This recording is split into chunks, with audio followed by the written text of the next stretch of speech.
আসসালামু আলাইকুম ওয়া রাহমাতুল্লাহি ওয়া বারাকাতুহু। আবারও আপনাদের মাঝে MSD চ্যানেল থেকে স্বাগতম জানাচ্ছি। আমি শাহরুল ইসলাম দীপু।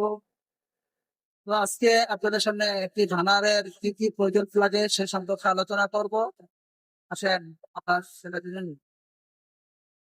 সেটা একটা বানার সেলাই মেশিনে হোক দিয়ে হোক আদি মেশিন হোক গ্যাস বানা তৈরি করে গ্যাসের বানার সেক্ষেত্রে প্রথমে আমাদের গ্যাস বানারের গ্যাসটা তৈরি করবে এবং একটা ফ্লোরে প্রজেক্ট করবে, একটা গ্যাস সিলিন্ডার চালতে প্রয়োজন করবে, একটা সার্ভো মোটরের প্রয়োজন করবে, একটা প্রেসার সুইচের প্রয়োজন করবে, একটা ইন্ডাকশন রডের প্রয়োজন করবে, একটা সিলিং রডের প্রয়োজন করবে, একটা কন্ট্রোলারের প্রয়োজন করবে, একটা একটা ট্রান্স হাই একটা ট্রান্সফর্মার প্রয়োজন করবে, যেটাতে 11,000 ভোল্ট নির্ধারণ করা হবে।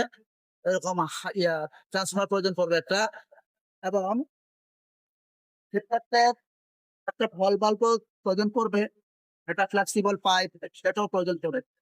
ফ্লেক্সিবল পাইপটা দেওয়ার কারণ মূলত সেটা ফ্যান করার জন্য, যাতে সেটা লাগ ফুলতে এবং মেনটেনেন্স কাজ করার জন্য সুবিধার্থে এটা লাগানো হয়েছে, যাতে জাকি খাইলেও যাতে গ্যাস টানের কোনো ক্ষতি না হয়।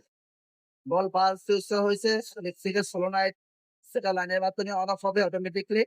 সার্ভো মোটরের কাজ, বার্বো মোটরটা যখন আগুনকে হাইলো করবে সেই ক্ষেত্রে সার্ভো মোটর কাজ করবে।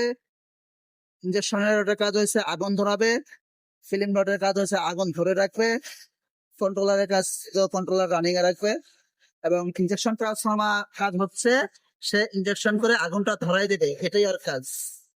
তো বন্ধুগণ, আমার ভিডিওটি যদি আপনাদের কাছে ভালো লেগে থাকে তাহলে লাইক কমেন্ট শেয়ার করে ফলো করে অন্যদেরকে দেখার এবং শিখার সুযোগ করে দেবেন। আজকে এই পর্যন্তই। আল্লাহ হাফেজ।